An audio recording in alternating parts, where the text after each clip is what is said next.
Good evening, everyone. I'm Jamie Bauer, Director of Special Events at Marist, and I'm a graduate from the class of 2009. We're very excited to present this webinar to you tonight with our host, Gilda Bonanno. If you encounter any audio issues, you do have the option to dial in by telephone. I've provided that number and code in the chat box as well as on the screen in front of you. Due to the number of participants, we have muted all lines except for the hosts. We are going to reserve the chat option for any technical questions that you have, and the Q&A for any answers that you have, so I will direct them to our host. There are several ways that you can view this presentation on your screen. If you hover over the top right corner of video portion of your screen with your mouse, small icons should appear. The preferred choice for the webinar like this that includes slides is side-by-side view. There will be a brief survey on your screen at the conclusion of the webinar with 5 questions. It should pop up in a new tab in your browser. If you have a minute, it would be extremely helpful to hear your feedback. So now I'd like to introduce our host. Gilda Bonanno graduated from Marist in 1993 as valedictorian of her class. She is now a professional speaker, consultant, and facilitator who serves as a trusted advisor to the executives and entrepreneurs that transforms their communication, presentation, and leadership skills. She's also a member of the Alumni Association Executive Board. Since 2006, she has run her own business and worked with executives and entrepreneurs on 4 continents, from Chicago to Shanghai and Rio to Rome, including GE, Travelers, Praxar, ASSA ABLOY, Wells Fargo, and Yale University. Gilda has delivered thousands of in-person programs. Her YouTube channel has received over 2 million views, and her digital newsletter has reached subscribers in over 45 countries since 2008. Gilda, thank you in advance for spending time with us tonight and for sharing your expertise. Thank you so much, Jamie, and welcome everyone to our webinar. I'm so excited to be here with you. Since we can't be together in person, it's wonderful that we have this technology so you can see me and I can hear from you with your questions. As Jamie said, please type your questions in the Q&A box at any point during the presentation. I'll periodically pause and handle them. So we want to make sure that this is really interesting and useful for you, that it's practical and relevant so you can put some of the tips I'm going to share with you into practice when you're back at the office tonight, because you're working from home. So the office is home and home is the office, and that's our new reality. So what we're going to be talking about today is 4 steps or 4 ideas around change. We're going to talk about change and transition. What is it? I'm going to share a specific model with you that helps us understand it as a process. And then we're going to go into each of those phases in more detail, in more depth, and understand as a manager, as a leader, what are some strategies for success that you can use to help yourself and your team through change. And then finally talk about dealing with resistance. How do we deal with people who are not really on board with the changes? Now, since we are in the era of COVID, the age of COVID, as I like to say, the age of Corona, just because it sounds more fun than COVID. It sounds like a beer, right? And we're trying to get some humor here in what for many people is a really difficult time. I like to start every webinar, no matter what the topic, with a little hand washing for the soul, because we all understand the importance of physical hand washing to keep ourselves healthy and safe. And I want to encourage us to have a little hand washing for the soul. So just a few reminders for us to practice physical distancing. It's unfortunate that we call it social distancing. I understand, but I prefer the term physical distancing because we want to be separate 6 feet physically, but we want to be socially connected. So making sure that we're building those social connections. To prioritize self-care. As I said, now your home is your office. It's even more important to try to get rest, nutrition, hydration, exercise, in whatever ways you can snatch time for those during the day. To focus on what we can do and what we can control.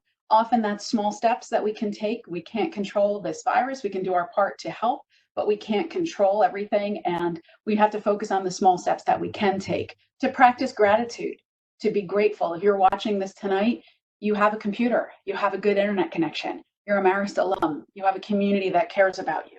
Those are things to be grateful for. Our family's health, that's something very important to be grateful for. To rediscover spirituality and nature. I live here in Connecticut, and we're playing this game between spring and winter. One day it's spring, the next day it's winter, but we're beginning to see the signs of new life in the flowers and the birds and the trees. And so rediscovering that, getting outside at least to enjoy some of that. To limit our news consumption, well, of course, it's important to know what's going on. Watching news all day, every day, no matter which channel you watch, it's really, it's a negative impact on your well-being, frankly. So try to limit the news consumption and then help others in whatever large or small way you can do that, whether it's a monetary donation to the Marist Fund that just opened up for students to support students during this difficult time, or it's your local food bank, or just getting food for a neighbor, or checking in on an elderly friend or relative, whatever little steps we can do to help each other. So encourage us to share that hand washing for the soul and to keep that in mind as we go through, because as leaders and managers, we need to take care of our needs. We need to take care of ourselves first, so we're in good space and good capacity to help our employees and our teams. So change, whew. At the best of times, change is for the birds.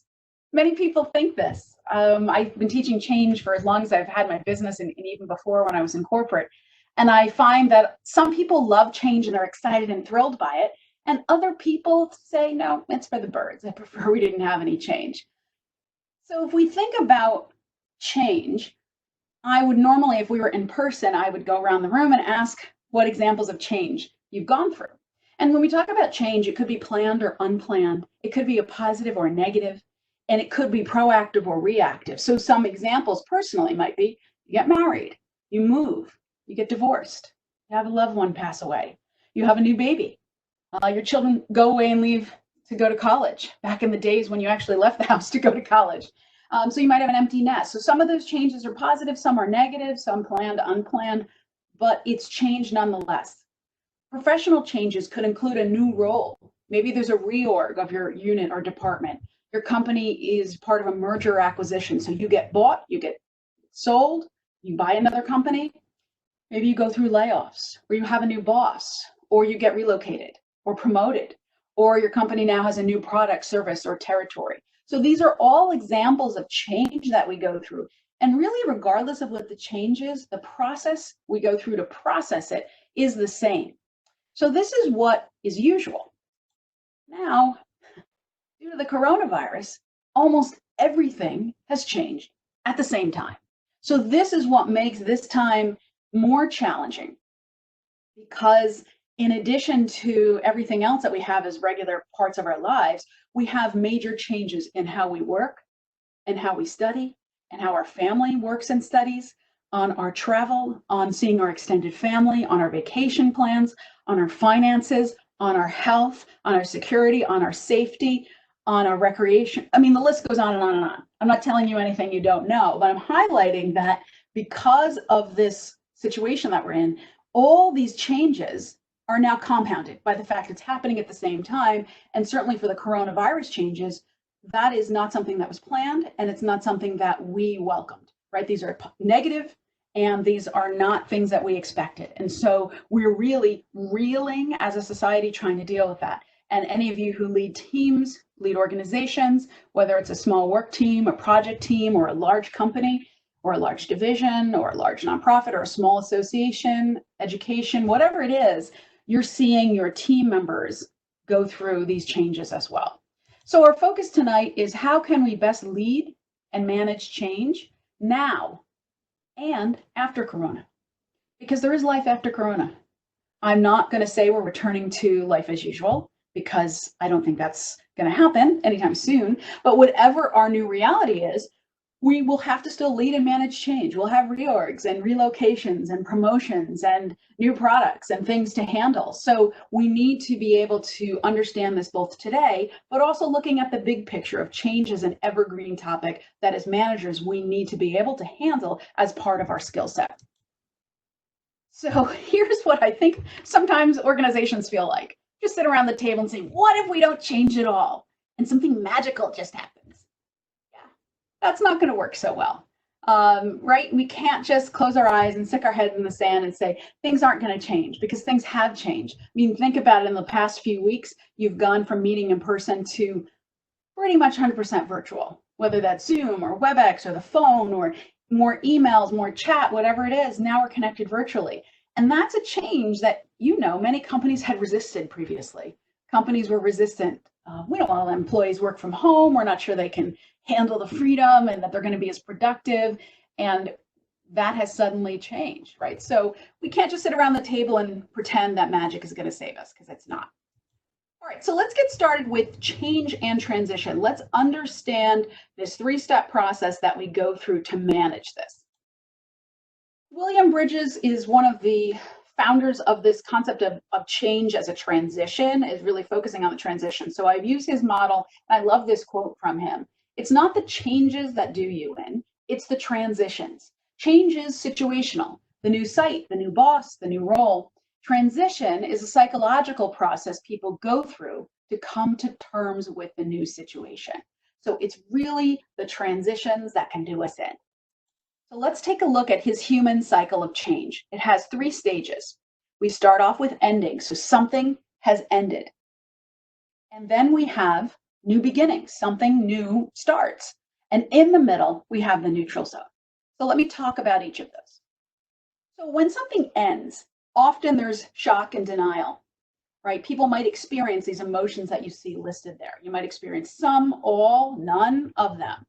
So if you think about what we've gone through with this virus, the ending of work as we knew it, go into the office, get a cup of coffee, sit around the table, have a meeting, get on a plane. I mean, I used to travel 40, 50, 60% of the time. I was on a plane, train, or automobile all the time, and that's gone now, right? So some people may experience shock. They may be in denial. No, this is just temporary. It's not really happening.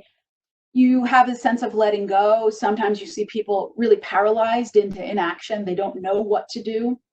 And by the way, this even applies if it's a positive change. So think about when a student graduates from college, right? So your students at Marist, they graduate from Marist, and that ending, the end of your college career, there is sometimes some denial. The end of your time with your friends, your time as a youngish adult, now moving into full adulthood, the end of perhaps your growing up years, or the end of your opportunity to study, the end of many things. You have to let that go. It's exciting. You want the new beginning of your first job, or moving into your own apartment, or changing cities, or whatever it is that comes next. That's exciting, but you still have some degree of sorrow that this has ended, right? It's this mix of nostalgia. So when new beginnings come, often people are ready to accept them. There's some resolution of the situation or the emotion. And we see in the new beginning stage increased action and productivity. People adjust. They know what's expected of them. They know how to move forward, and they begin to work comfortably in that new situation.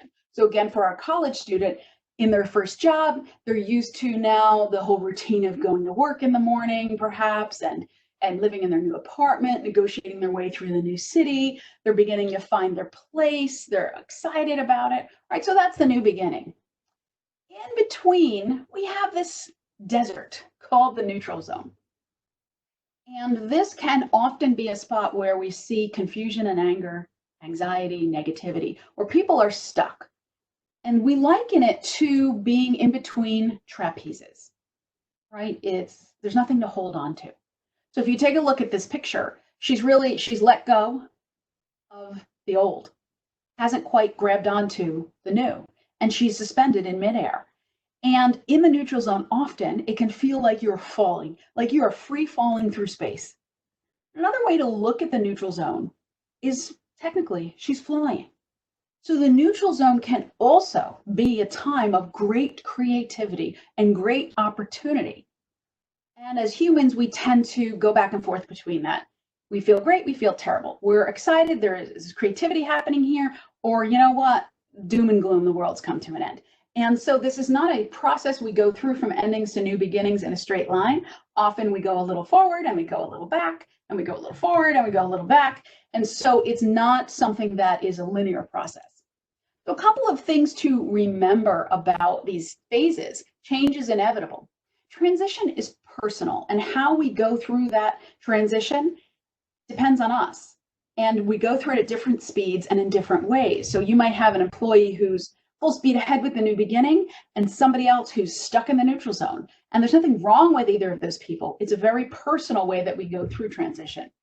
And even positive and rational change, a wedding, the birth of a new baby, a new job, even that kind of good change does involve loss, uncertainty, and some turmoil, right? So every kind of ending has some loss to it. Even if we welcome the new beginning and we want the ending, there is still some loss and uncertainty. So just to acknowledge that. And what's important for us as well is to remember time on its own doesn't make it all better. So just the passage of time is not often enough to get people to the new beginnings well and truly comfortable there. And so what do we have? We have mismanaged transition often, and we end up with GRAS. That stands for guilt, resentment, anxiety, self-absorption, and stress. These are some of the behaviors that team members may exhibit if the transition is mismanaged, both from a organizational level, a management level, and then their own personal level. So at any level here, when this transition is happening, if it's not done well, we can see the exhibit here, all these negative emotions that play out in low productivity, people not participating fully, not being fully engaged, so being kind of retired on the job despite their age or role, people not really putting their full energy and effort into it because they're experiencing one of these emotions. And so we're going to now dig into each of those three phases of transition and give you some ideas for what you can do as a leader to help your team through this. And this might be a good time, Jamie, to send the handout through the chat. So Jamie's going to send a link to the handout that accompanies this presentation. So you're going to have in that handout, it's a couple pages, a PDF document. You'll have all the content that's in the slides. It's just not the pictures, but you'll have all the content. So Jamie's just put that in the chat. And just as a reminder, if you have any questions, go ahead and put them in the Q&A and we'll handle them periodically. So let's start off with the first phase. This is a reminder of the model, and the first phase is endings. So what do we do here? Well, something is coming to an end. Okay, and sometimes we get the stop sign, it's obvious. And other times, you know, we have a graduation, there's a marriage, right? There's a buying of a new house. Okay, we sign the papers, we sign the documents. There's kind of a dividing line. You move in, you move out, right? There's an actual date. You can say, oh, this came to an end. We became homeowners on such and such a date. We stopped being renters, or we stopped being single. We got married on this date. Sometimes it's an obvious date. Other times it's over a longer process and there's not one specific date. So there's often a lot of anxiety because people think, what happens now? Particularly when the change has been unplanned and a negative change. So you get laid off, you get relocated, you have something happen, somebody gets sick, right? This virus is a great example of this endings being unexpected, unplanned for, and really anxiety inducing. So let's go through some helpful tips, things that you can do as a leader and as a manager during these ending stages. So identifying specifically who's losing what, because often what we do is we gloss over the endings and we assume everybody's on board with it.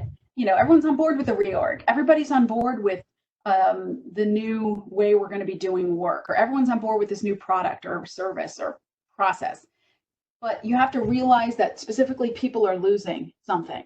And so identifying that, calling it out, naming it, understanding the importance of subjective losses. So in a company where, for example, I used to work with process reengineering and process improvement. So we would try to make processes more efficient. And often that would require moving work around. So instead of the finance team handing it off to the IT team, who handed it off to the legal team, maybe we'd have the whole finance team do it. And you might say, oh, great, IT and legal are going to be thrilled. They don't have to do this part of this process anymore. Yeah, possibly.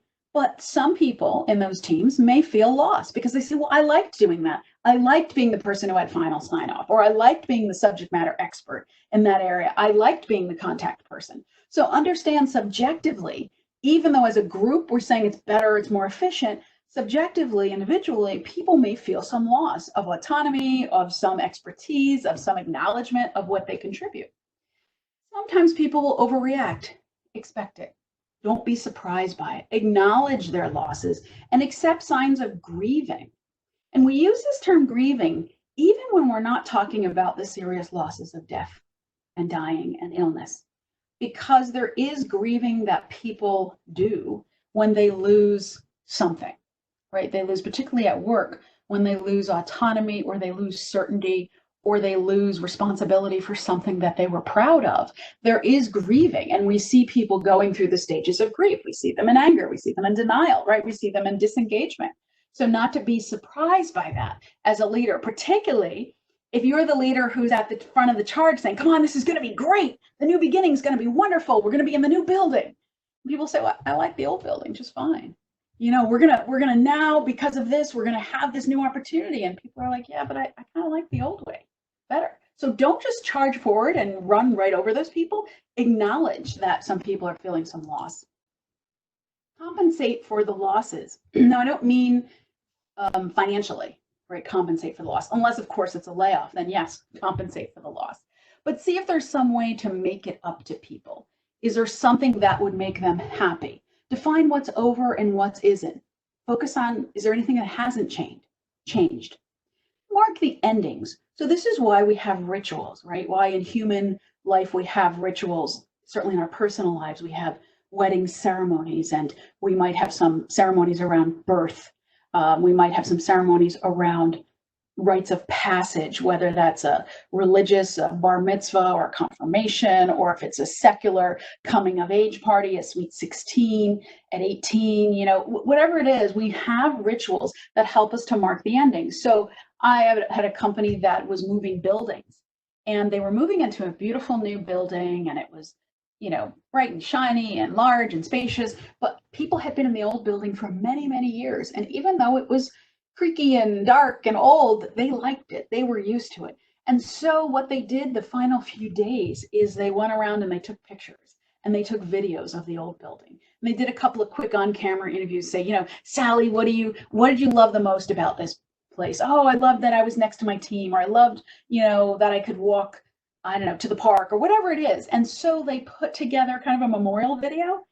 And when they moved into the new building the day before, they had this little celebration in the old building. They showed the videos. They had a conglomeration of all the photos, and they just really made it a celebration of the old place. And then they moved into the new and had the ribbon cutting. So they treated the past with respect. Instead of leadership saying, oh, that was a terrible building, so glad we got out of it. I can't believe the stupid people kept us there so long, right? You don't want to throw away the past. You want to treat it with respect so people feel like they were part of something good.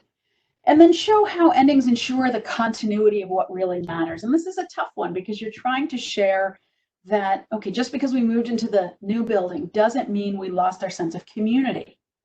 Maybe it's farther to get to the cafeteria, and maybe there isn't a coffee machine on every floor, but we still can connect in the new lounge that we have downstairs. So, you know, whatever it is, show that there's some continuity for what really matters to people.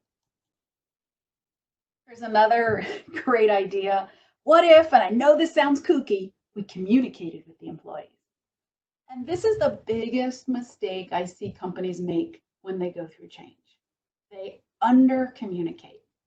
So communication is the key, and you have to have a plan that's coherent, strategic, and consistent.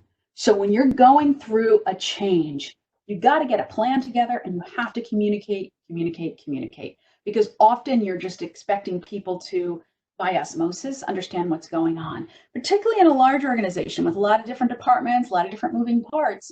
If A in one area doesn't know what's going on with B in another area, they're going to resort to gossip and the water cooler conversation. So you need to make sure you're controlling the conversation to the extent possible, that you're communicating frequently. I once had a client that was going through a lot of legal upheaval, and they were having a lot of issues from internal and external constituencies, right? And so there was a lot being written about them in the newspaper, which was not always accurate. And so senior leadership made sure that every single week there was a memo from somebody on the senior leadership team that outlined what was happening and corrected the misinformation that was in the popular press.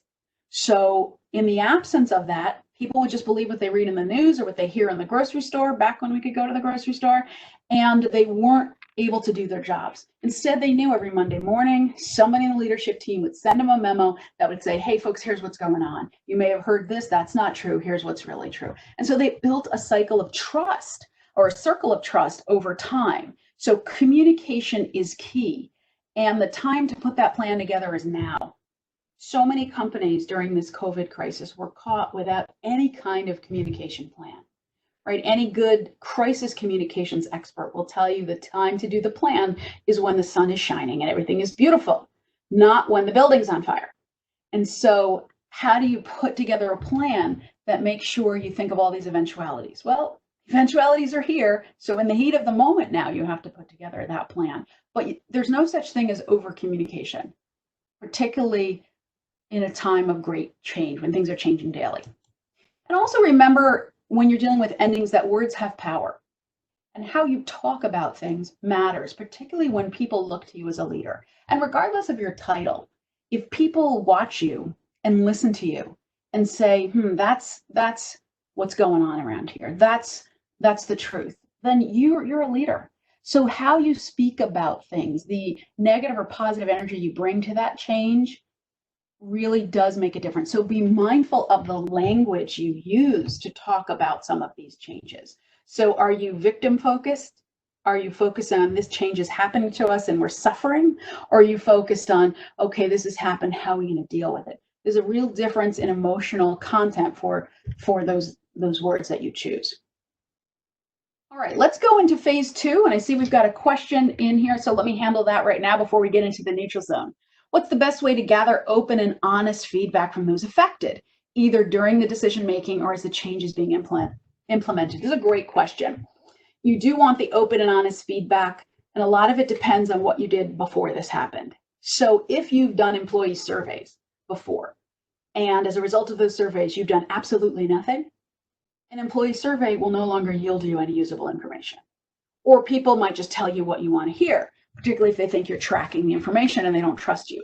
So much of what happens here depends on what you've been doing for years.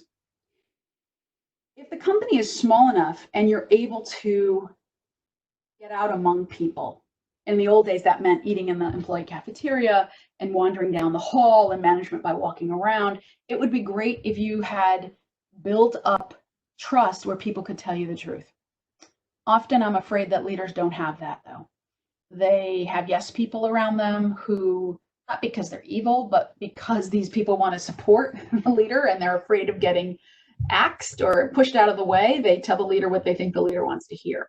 And so you're isolated and insulated and you don't hear bad news. So in that case, if you could do some kind of small group sessions, maybe not with you, but maybe with other leaders that people trust.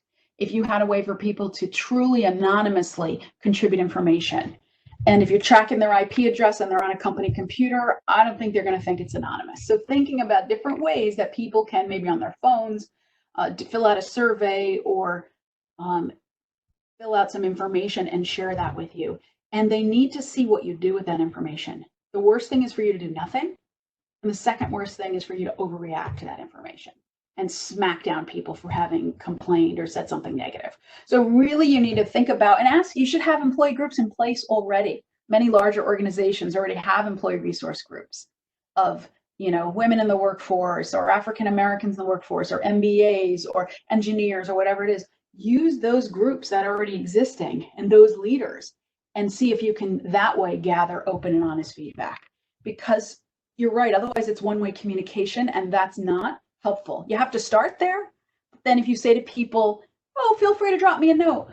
Yeah, I don't think people are going to take you up on that unless you actually say, here's my email. Here's a special email just for employees. And I'll read the email. There's a couple of famous CEOs who have an email that any of their, not just their employees, but their customers can write to, and they famously check that email and people know that they check it. So maybe you have one of those. You have a special inbox that people check and you don't penalize people for putting in negative information. Then you begin to build the open and honest feedback and communication. So hope that helps and answers your question.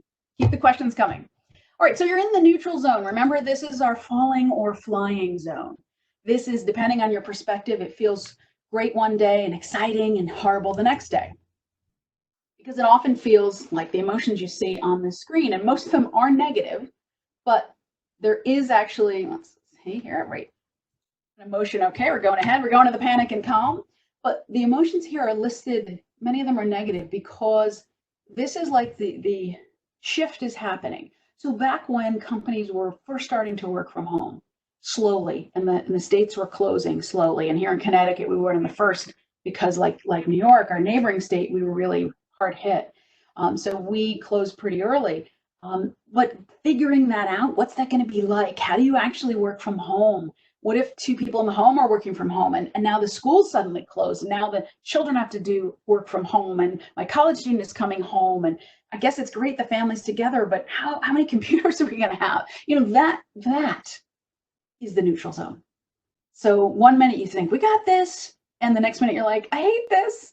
You know, I have friends who like, we're stuck in this neutral zone because we love our kids, but boy, we never thought we'd spend 24 hours a day with them 7 days a week. And we're all trying to get them on the computer. And I tell them not to game when I'm trying to Zoom. And, you know, it's difficult.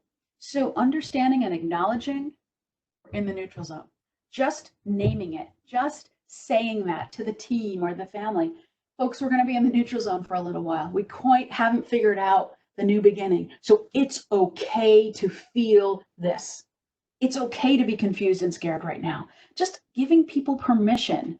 They don't feel like they have to plaster a fake smile on their face, but it's okay to be scared and confused. And it's okay to be a little excited, right? There are some people who are happy they don't have to get on a plane and travel because they got sick of the road warrior lifestyle. They're not saying anything because they're like, I don't want to say I'm happy that I'm benefiting from this horrible thing that's going on. Of course not. But you're thinking about, can I get excited in some way about this change that has been thrust upon us rather than staying stuck here? So we are going between panic and calm. So you'll see that from your employees. And by the way, you can have an employee who's happy today and stressed tomorrow because something happened at home or something happened with the job. And, you know, a lot of people are really concerned, and rightly so, financially and physically. So about health and about their futures, their money, their jobs. This is real. I mean, these are some of the deepest concerns that people have. So acknowledging even more than ever as a leader, as a manager, people are bringing that baggage to work because work is right outside this wall and home is right outside here too. It's all in the same space now. There is no commute to detox and shake off the stress of the day. And there is no commute in the morning to detox and stress out the fight you had with your child about homework and the disagreement you had with your spouse about money. And you're taking that into the meetings with you, right? So just know that people are carrying those burdens. And so they're going between panic and calm on a daily, sometimes hourly, sometimes minute by minute basis. So some tips in the neutral zone, creating temporary systems. So is there something temporary that we can do to keep people together? Is there something that we can do to keep those intra-group connections strengthened? Whether that's a weekly Zoom call so people can see each other, or whether that's some kind of chat that we check in on people temporarily, not to monitor that they're working, but to see that they're okay. Are there some people that can come together in a transition monitoring team, not another committee, okay, to study the idea and to give ideas, but a monitoring team that has constituents represented from at a college, employees, staff, faculty, adjuncts, consultants, students, right? How about having a representative from each of those constituencies at the organization to come together periodically and talk about concerns and what's being actually done? Because I think sometimes, you know, managers, I had a client that was doing daily Zoom calls by video, and they had never done video before. And normally everyone was in their cubicle or on the road, and now suddenly everybody's at home, and they were requiring daily video calls because the CEO thought it'd be a great idea. How nice, I'll get the whole leadership team together and we'll all see each other. And I said, you realize it's a great burden to ask people to be camera ready every day for an hour. When that means for women, sometimes we have to do hair and makeup. Guys, you might have it a little easier. I don't know, maybe you do hair and makeup too.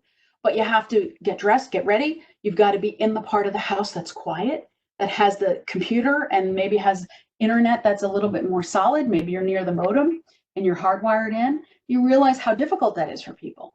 And he hadn't really thought of it, and he hadn't asked people. He just assumed, because he wanted to see them, because it made him feel good to see everybody, that everyone would feel the same way. So if you have a monitoring team, they can help you reality check and make sure that what you think you're doing to help people through the neutral zone is in fact helping. And use the neutral zone creatively. Just say to people, look, this is a time we're doing work in a different way. Come up with crazy ideas and I'm open to them. I'm working with an organization that uses in-person meetings to get business, right? They use in-person meetings to get business from clients. And so those in-person meetings have gone away. Now they're doing it over video. And they said, usually in person, we leave behind material. We have these glossy brochures we put together showing our capacity to do work in their industry in this vertical. And we have all these wonderful leave behinds. We don't have the ability to do that. And I said, okay, what could you do instead? Could you do a leave behind video? Could you record something on Zoom and do a 20-minute summary? Could you, of you talking about what you can do or what you're speaking about? Could you put together a web page that has some videos or articles that they could read? So being creative here until you have a new way of doing business, letting people explore opportunities that before might not have made sense, but now are crucial. And then phase 3, we have new beginnings. So what do we do here? As a manager, your job here is to clarify and communicate the purpose and really focus on that big picture, to create a plan and define what the role is that people have to play in that big picture. So, in the new way we're doing things, here's what's expected of you, right? In the new way, here's how I want you to check in, or here's who you're responsible for as a client, or whatever it is. So it's all, again, about communication and clarity. So you want to reinforce the new beginning. You don't want to let people backslide. Obviously, if you've moved into a new building, they can't go to the old one. But when it's a little bit more subtle, when maybe someone has a new role or there's a new way of doing things, you have to constantly reinforce the new beginning. You have to be consistent. So you can't let people get away with not doing it, because then no one's going to do it. And the process is not going to be adapted or adopted. Ensure quick wins, symbolize the new identity. I mean, this is why teams have t-shirts. Something so simple, but it's symbolic, right? We're now called this team. So we all got t-shirts, we all got our mugs, whatever it is. So we have some kind of team cohesion. And then celebrate success. Even if it's something small, acknowledge that, hey, this was tough. We came through this together. We got this new beginning. It's beginning to feel a little bit more normal, right? So celebrate that success. Don't just move on to the next hurdle. Just take some time to say, wow, we came through a lot. So, here we are at a couple of weeks, months past working from home. How do we celebrate? What do we do to celebrate and say, wow, I'm so proud of how everybody has really adapted? And we can't do real happy hours anymore, and we can't do gifts in the same way we would. So what can we do to people and for people to help them? Is it the CEO recording a short video that says thank you? Don't underestimate the power of that. A simple thank you. Is it everyone saying, you know what, this Friday, noon on, I don't want anybody on the computer except customer service. Everybody else, just take the afternoon off. If it's sunny, go outside for a walk, take a nap, do whatever. Is it those kind of rewards for people? Small things. It doesn't always have to be money. All right, so let's talk about strategies for managers. And as I'm doing that, I see we've got a question coming in. How important is it to watch the tone of messages and emails when everyone is remote? Not everyone is proficient and proper and effective print communication. So true. Tone matters. So when we're in person, our body language, tone of voice, our facial expressions, our movement, this helps contribute to our communication to make sure we're understood. When we're on the phone, we lose all of that except our voice. And when we're in email and chat, we lose all of that, which is why we've come up with emoticons. Okay, emojis are there because we're desperately trying to put meaning in. So when I say thank you, I'm putting a smiley face because I really mean thank you, not thank you, whatever. I'm not being sarcastic. So the question is a great one. Tone matters more now than ever. So if you have an employee who doesn't get that message, this is the moment for some coaching. Like, look, to look at these three messages. Here's how they can be misinterpreted. Maybe you didn't mean it, intent versus impact. But here's some recommendations. Maybe they need to have somebody else read their emails first. Maybe they shouldn't chat as rapidly, particularly if they're doing this with clients or customers. So tone is everything here because it's all you have to give meaning to these words, particularly in delivering a stressful message or asking for help or work. Tone is everything. So encouraging people to think about this. You could even do a group conversation and say, what are some examples of things where tone has hurt us or helped us? You don't have to call people out, but just having that conversation. Maybe as a team, you come up with a code where you have your own special emoticons, and LOL means laugh out loud, or does it mean lots of love? Like that you actually define a dictionary or a glossary of the terms and the code that you're going to use as a team, so you don't have misunderstandings that come about because of a lack of proper tone. Because I think it's super important now. So thanks for that question. Keep them coming. All right, so some strategies for managers. Be aware that your team is looking to you. This is a moment during change, during transformation, whether you thought it was a good idea or not, whether it's happening to you or because of you, right? You're the leader, you said, we're going to do this new project. Or you're like, oh my gosh, a company shut down, we have to work from home. So no matter whether you've had a hand in the change or not, your team is looking for help, for ideas, for how to respond to you. So they're really watching you. So as a leader, you need to first recognize where you are in the process of transition. So look in the mirror and say, how do I feel about this? What's my emotional state and my reaction? Because you as a leader cannot dump your emotional mess on your team. If you feel horrible about this change, you just can't spew that all over them, because now what do they do with it? Now, it doesn't mean you have to be fake and say, oh, it's wonderful, even though you're scared. You want to acknowledge you're scared, but also not expect your team to handle all of your emotion and handle all of your concern, right? You need to talk to your peers, to your managers, to get that dealt with. So be careful what you send downhill to your teams in terms of your emotion.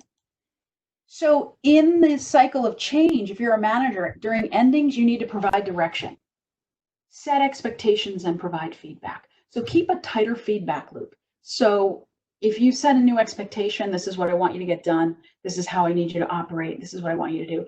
Give people feedback quickly on how they're doing. It could be as simple as, I like how you wrote that email to that client. I noticed you worked on your tone there. Thank you. Or, you know what? When I said you should do this Zoom video, I meant that you should actually be on video, which means I would appreciate if you didn't eat or drink during that. Because I've seen people eat and drink during official real meetings, high stakes meetings. Maybe a glass of water or coffee is fine, but eating chips or a snack, you would never do that in person. Why are you doing that on Zoom? Really, the things I've seen. So providing feedback to people during that time. During the neutral zone, you would normally do management by walking around. You literally get out of your office and walk around the floor in the location. Well, how do you do that virtually? You try to check in on people without making it look like you're spying. Okay, so you're not calling them randomly to see what they're doing. Like, are you working now? Are you working? What are you doing? But it's more like you're checking in a way that says, on a scale of 1 to 10, how are you feeling about this today? Sometimes giving people a scale helps them to quantify, because somebody's, I'm doing okay, could be somebody else's, oh my gosh, this is horrible. Communicate often and then listen. Really pause and listen to people. If they want to share something with you, listen to what they're saying. And don't be in such a hurry to tell them your ideas, but it's really important to listen to them. And then as you get through the new beginnings, reinforce optimism, because we've gotten to a new beginning. That new beginning may become an ending at some point, right? This cycle continues, but reinforce the optimism and be alert to aftershocks. Like an earthquake has come through, right? Everyone's okay, we're fine, but then that anxiety pops up. Something happens, there's an announcement, something in the news, and there's an aftershock, and people slide back into that neutral zone. So as a leader, being alert to that, not being surprised by that. Beware whether it's in person or virtual. Be sure to explain why things are happening and tell the full truth. And don't oversell the new beginning. You know, I had a client years ago that wanted me to come in and do some consulting. They were implementing a new software, and this was a company that had field technicians, and they said the great thing about this new software is it's going to give field techs the ability to have tablet devices, which were new in those days, tablet devices in the field. And so they can enter the information right there. They don't have to write notes and then go back to the office and enter it in. So it's going to be wonderful. And I said, well, that sounds great. When is that going to happen? They said, well, probably not till phase 2 of the project. And I said, okay, why are you telling them this is what the project is for? Is this the real reason you're doing this project? And they said, no, the real reason is that the vendor no longer supports the current software that we have. So we have to change. And that's why phase 1 means we just revamp the current software. And I said, okay, why wouldn't you tell the employees that? They did not want to tell the employees that the true reason for this project was they needed to switch vendors or upgrade the software, and that they weren't going to get their in the field equipment until phase 2, which might be 16 to 18, 24 months out. And I said, the whole truth is going to come out later, and you're going to look like you're lying. And I was strongly against this tact, and I did not get that contract, thankfully, because I couldn't be part of that. So just tell them the truth. We messed up. We got the wrong version of the software. We got the wrong vendor. We got to change it. Sorry, folks. It's going to be a mess, but here we are. Let's move forward. And guess what? In 2 years, you're going to have some technology in the field. Tell people the whole truth, because they're going to find out anyway. And now you're going to have to deal with that. So don't oversell, explain why, and beware the rumor mill. Also, you want to think about, to make an effective transition, what do employees want to know? How will my work change? What is expected of me? How will I be measured? What will success or failure mean for me and the team? Be able to answer these questions. And if you don't have the answer, tell them that. I don't know right now how your work is going to change. We're working on that. We're developing that. Be honest with them. To make an effective transition, what do people need to have? Well, they need to have flexibility. They need to have self-confidence. They need to have imagination. These are sometimes trainable, sometimes teachable, certainly mentorable. I made a new word. They can observe you doing that and having these skills and traits, and they can try to adapt that. But talk about that. Say, look, here we are in this cycle of change. Here's what I need you to try. Try to be flexible. Try to have some self-confidence. Know that you can do this. Try to have some imagination, creativity. And then the inevitable. Sometimes there are people who resist. How do we deal with that resistance? Well, it depends on the resistance. If people don't understand what or why is happening, that's why they're resisting, because they just don't understand. Your answer is communication. Tell them numerous times. Be clear, frequent, concise, accurate, truthful. If people don't know how to do it, so they're resisting doing these Zoom videos or WebEx videos because they don't know how to do it. They don't know how to log in. They don't know how to set up the camera. Train them. Provide training and support. Don't just throw them in there and say, figure it out. Provide training. If people don't believe in it, this is where we need leadership, motivation, inspiration. You've got to get people excited about it. You got to get people on board. They need to understand the big picture and their role in it. And if they don't want to do it, after all of that, after your communication, training, and leadership, they still don't want to do it, then you practice your performance management. And that means whatever process you have in your organization to handle people who are not handling things well. Do you coach them? Do you give them an opportunity to change? Do you write up on a 90-day plan? Do you lay them off? Whatever it is that you do in your organization. So as we come to a conclusion, change is coming. So we want you to be ready, because change is here. And as you know that, you want to be ready to lead it. So let me leave you with a quote, and then we're going to handle some questions, and we're going to handle upcoming events. There's a quote I love from Ogden Nash, who's a fun American poet. You can look him up if you need a little laughing. There is one fault that I must find with the 20th century, and I'll put it in a couple of words: too adventury. What I'd like would be some nice dull monotony, if anyone's got any. So let me leave you with that. Let me throw it over to Amy. I know I just skipped through a couple of slides. Sorry about that. I'm going this way. Here we go. Let's go to Amy for upcoming events, and then I'll come back to that previous slide and I'll handle questions. Amy, tell us what other things you've got. Great. Thanks.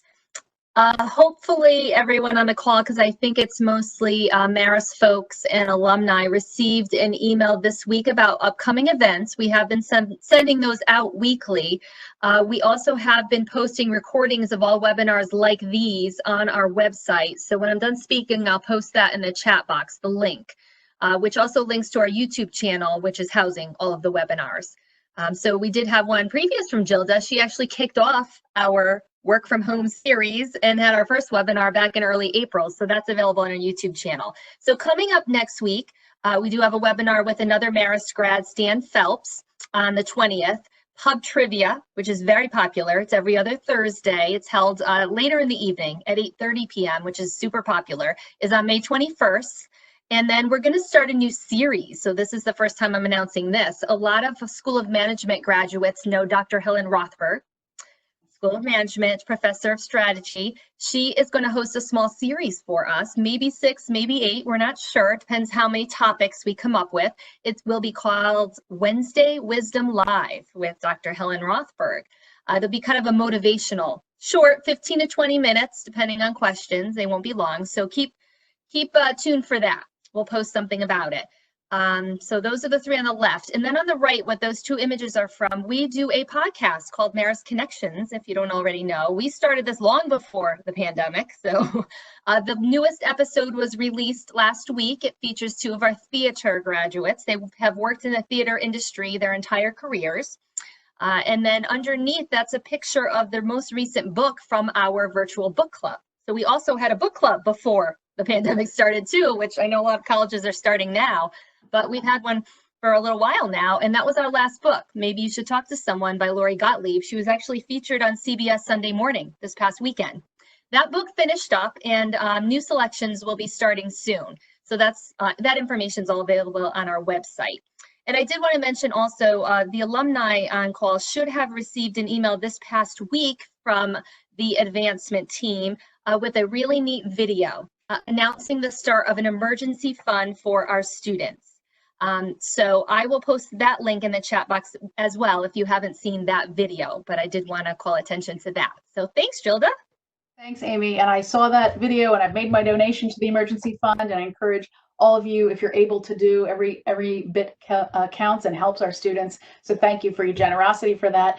And these upcoming series, I actually know Stan Phelps. He's a fellow professional speaker. We met at a conference. We did not realize we were Marist alum.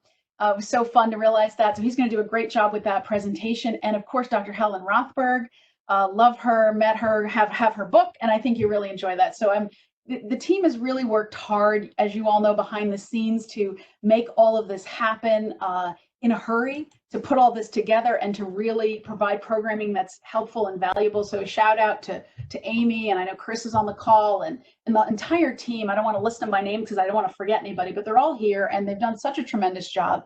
Talk about working from home. I mean, it's whatever time it is, 8 o'clock at night, and they're full speed ahead. So thank them for all of their hard work. So before I get to the questions and the Q&A, just wanted a couple of resources to cover here for you. The handout for this webinar is in the chat. You'll also get an email tomorrow, I think, as a follow-up. It'll have the handout attached, so you can use that.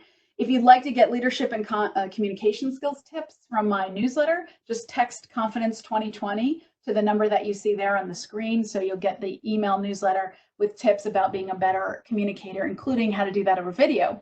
And I have a free course. It's called Virtual Presentations, How to Develop and Deliver an Effective Presentation Over the Phone. I've made that free now. It's a direct download. You don't have to give an email or opt in. You just go to that link. And so those resources are there to help you during this time. So let's go to the Q&A. I see a comment here that says, employees hopefully, let's see, they know about their business and their market work, and workers need to measure the solutions against their own adult standard of reasonableness and feel and be empowered to speak plainly with an expectation that management will welcome that. Yeah, that's a great point. I think that, as we said, so much of what happens in change depends on what you've been doing all along. So when it was smooth sailing and business as usual, how did you handle employees raising issues, or maybe challenging or questioning or coming up with ideas? Because now the employee need to believe that they can speak plainly to management and they'll be taken seriously. Because by the way, right now with the economy the way it is, people are not quitting jobs. They're hanging on to those jobs. But I can tell you, the moment the economy picks up a little bit of steam, people will have mass exodus from companies and organizations that were not respectful of this process, which didn't manage this well, companies that didn't treat them well. The employees know, they remember, they will leave, they will go. So if they're not being heard by their management, they're going to remember that. And when a new job comes along, they're going to take it. So we want to remember that. What other questions? Jamie, have I missed any questions in the chat or Q&A? I think you missed this one. All right. Or stop me if you did this one. I was trying to pay attention because Amy said that she sent one privately as well. For big, complicated changes, I worry about high communication with employees resulting in the message being changed too often and memos being less trusted. Is this a rational concern? Great. I did not answer that. Right. I see a couple of here. All right. So yeah. So the concern there is if things are communicated too often and things are changed, we're seeing that a lot. And we're seeing as we're developing solutions, right? We're saying, okay, today, here's what the answer is. And you know what? Tomorrow we've refined this. And so you have to hedge a little and you have to say, based on the information we know today, we expect A, B, and C. And then if that changes tomorrow, you say, as we announced yesterday, and we're seeing this with the states with reopening, for example, which businesses should reopen and how that should be done. So you don't want to be seen as flip-flopping, but you have to acknowledge that these are not set in stone. Everything's pretty much set on sand right now. So it's okay to say, here's what we expect. I'm not guaranteeing this is going to come forward, but this is my plan right now. And then when that changes, saying, you know what, we had expected it to go down this path, and now it looks like we're going down here. Thank you for your flexibility. We know this is a situation that is volatile. So to acknowledge that. So it's all right to change and adapt as long as you're not making a definitive statement that people are making solid plans on, right? So I think it's fine to acknowledge it. But again, you got to communicate that this is not set in stone, it's not definitive. So thank you for that one. And I see another one here. Let's see. While helping people come to terms with their subjective reactions to destabilizing situations is important, isn't there value in encouraging people to measure analyses of those situations and propose responses to them against an objective standard? Yeah, I think so. I think that we have to acknowledge, particularly now, people's subjective reactions. But as a leader, you need to say, here's what's expected of you. It's okay to feel stressed out and to express that stress in these ways. But here's what I expect. When you're with customers, you're professional. You don't complain about what decisions I've made, right? Here's what I expect. When you're in a team meeting, you're respectful of your colleagues, even if you don't like their ideas. Here's what I expect, that by such and such a day, you will be doing this. So absolutely, you must set an objective standard. That's the expectation for behavior. That's the expectation for how they're going to do work. So you're setting that standard and you are acknowledging that people may not be meeting it today. But that's where we come to resistance, right? Because one thing is going through the neutral zone, but the other is getting stuck in the neutral zone and exhibiting resistance. And that's where you need to be clear, is this just a temporary neutral zone person stuck in there and I can help them? Or are they just saying, I'm done, I'm not doing this, forget about it. And you've got a resistance situation on your hands. So yeah, I definitely think you set an objective standard to make sure people know what's expected of them. How are they supposed to behave in this new reality? Thank you for that question. Other questions? Jamie, what else have I missed in the chat or Q&A? When a change is made and it ends up being the wrong decision, how do you keep up morale? What is the best way to address employees and or customers so that additional changes can be made to achieve the original intended result? Great question. Do not lie or hide it. Obviously, we say, of course, we know that, never lie. But how many companies have we seen trying to lie? Don't cover it up. Figure out what went wrong. Say to people, you know what? We thought buying this company was going to be great. We thought doing this pivot was going to be wonderful, and it didn't meet our expectations. We got to find out why. And then once you know why, come back to people and say, here's why that happened. Maybe we were overambitious about our projections, or maybe, whatever happened. So tell people, take them along the process. Now, I understand if some of this is for publicly traded companies where some of that information can't be released publicly until the announcement has been made. I understand that. You have some restrictions, SEC restrictions, whatever it is. But within within those confines, you've got to tell people and admit what happened. You don't have to have a scapegoat. You don't have to fire somebody symbolically, but you need to admit what went wrong, because people will forgive mistakes, but they will not forgive being lied to. So it's okay if you admit, wow, this was a blunder on our part. This was a misstatement. And your lawyers are not going to want you to do that, by the way. So this is another issue we have. The lawyers are going to say, don't admit liability. You have to be careful there. But I think employees deserve the truth, and they deserve the belief from you that you made the mistake and you're not going to make that same mistake again. You're not going to have two blunders like that in a row, two missed opportunities, or two companies you were supposed to buy and you didn't, because then people are going to lose faith in you. So yeah, you've got to tell them the truth, and you got to figure out why, and then you've got to understand from people what their response is to that. But if they trust you as a leader, they don't need you to be perfect. Just need you to be honest. Good. What else? What other questions have I missed? How can I channel my thoughts into being positive when the world and news appears to be so negative? Turn off the news. Yesterday I put the news on for, I was flipping channels.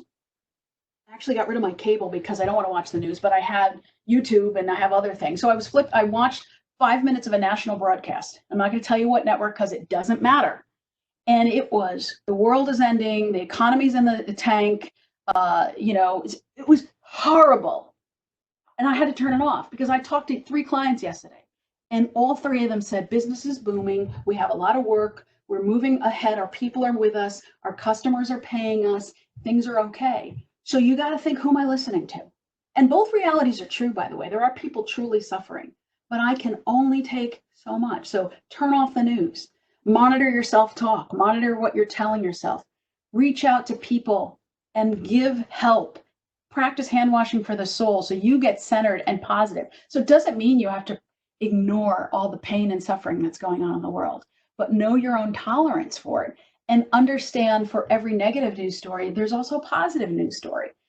See if you can find that or create that or look for the good news among all the negative that's happening there. So really monitor your intake of information and how you're consuming information and who you're talking to. Because if you have people you're talking to are just complaining all the time, that's not as helpful to your well-being. Because again, your teams need you to listen to their issues and problems, but they also need you to move them forward if possible, right? So you're doing a balancing act there. And it's hard. I mean, look, I'm not going to pretend this is an easy time to be positive, but it's what people need. This will make or break leaders. This time of great change and transformation will make or break leaders. We've seen leaders rise and we're seeing leaders fall because of this, because this is a real opportunity to reach out to people and go along this journey with them, as opposed to saying, oh my gosh, the sky is falling, the world is ending, and I'm going to go hide in my bunker. Good. What other questions? Looks like we have one last question. I have found in my career as a change agent that I really sense who is resistant to new direction, and the many people who try to get closer to the new leader are holders of the former regime. How can I handle this? That's interesting. So people who want to get close to the new leader, but they're holdovers from the old regime. And I think that's often why when a new leader comes in, they fire everybody and they bring in a whole new team. I'm not advising that as a strategy, but I can understand the motivation for that. So I would say if you're that new leader, just be careful of who you are letting in to your space. Make sure you're having a diversity of voices. And in this case, diversity means different voices. So not just holdovers from the old regime, but from the outside, get some new people in who don't know the way it used to be. So make sure you have a diversity of perspective, particularly in your inner circle, and see if you can then build that out, because you want to make sure that we don't have an us and them, an old and new, that we come together as one team, right? We don't want people wearing their old t-shirts, figuratively. We want them to all wear the new t-shirt of the new team. And so you have to do things a little differently to signal that this is a new team. And just keeping the old holdovers around you, well, then people a couple levels down are going to say, well, maybe we changed the person at the top, but everybody else is still the old guard. So how did anything really change, right? And you don't just have to change people. People's minds can be changed. and they can express new opinions and new ideas. So it's all right if it's the same person, but it can't be the same mindset, right? And I think that that's important. Any other questions? It looks like that was the last question. All right, thank you. So I want to thank all of you for making the time on a Thursday evening, instead of binge watching the latest show on Netflix, to come and share some time with your Marist community and learn more about strengthening your role as you lead and manage change and transformation. As I said before, this is a time, particularly now, when we're undergoing some of the greatest changes of our lifetimes. And so we want to try to do that with grace, with dignity, with the ability to help each other and our teams move forward into our new reality together. So I encourage you to practice hand washing for the soul, to use and rely on your Marist community, because together we are stronger. We will come through this. We will enter that new beginning. And I look forward to meeting you all in person when we're able to do that and I can shake your hand.